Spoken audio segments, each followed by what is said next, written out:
एका महिलेचा व्हिडिओ जोरदार व्हायरल होत आहे। व्हिडिओमध्ये एक महिला लोकल ट्रेनमध्ये प्रवास करते। तिच्या हातात एक दगड आहे।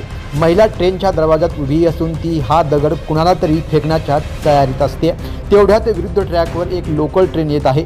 ज्यानंतर ती महिला मोटरमॅनवर निशाणा साधत ट्रेनच्या विंडशील्डवर दगड फेकते। ती तिथेच थांबत नाही तर ट्रेन जात असताना ती मोटरमॅनकडे हात दाखवत काहीतरी बोलत असते। तिच्या चेहऱ्यावर राग असतो, पण हा राग कुणासाठी आणि कशासाठी हे काही समजत नाहीये।